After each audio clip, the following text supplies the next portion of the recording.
Those were simpler times, I think. I just feel like we may be going back to that, by the way. But in a way, good, because when I read things like the foundations of capitalism are shattering, I'm like, maybe we need that. Maybe we need some time where we're walking around with a donkey with pots clanging on the sides.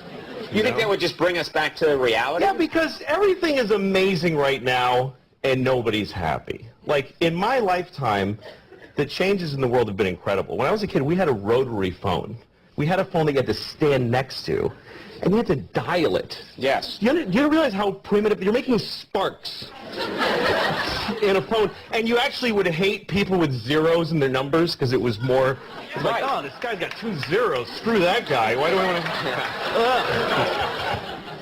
And then if they called and you weren't home, the phone would just ring lonely by itself. And then if you wanted money, you had to go in the bank for when it was open for like 3 hours. You had to stay in line, write yourself a check like an idiot.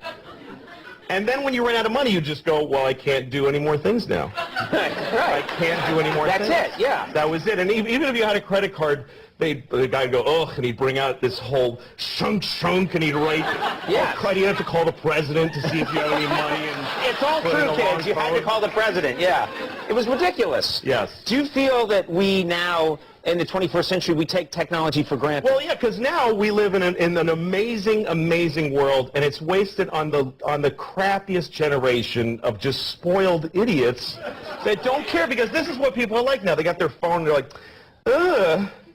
It won't. Give it a second. It's going to space. Can you give it a second to get back from space? Is the speed of light too slow for you?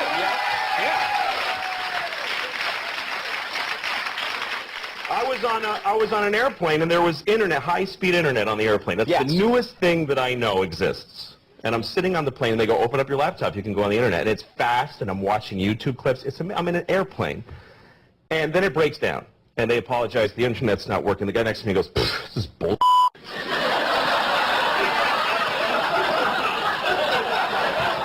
Like how quickly the world owes him something.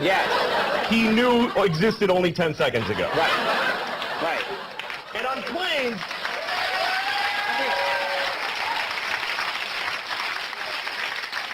flying is the worst one because people come back from flights and they tell you their story. And it's like a horror story. They act like their flight was like a cattle car in the 40s in Germany. That's how bad they make it sound. They're like, it was the worst day of my life.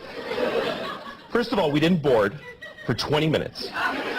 And then we get on the plane and they made us sit there on the runway for 40 minutes. We had to sit there. Or really, what happened next? Did you fly through the air incredibly like a bird? Did you partake in the miracle of human flight, you non-contributing zero that you got to fly? You're flying!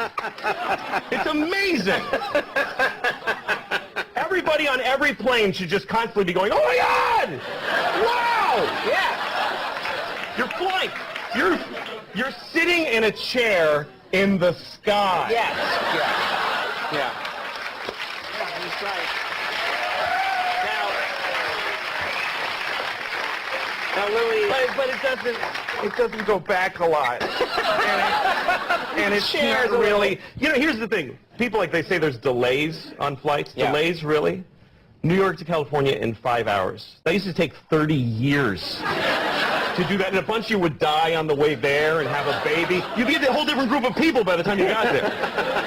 Now you watch a movie and you take a dump and you're home.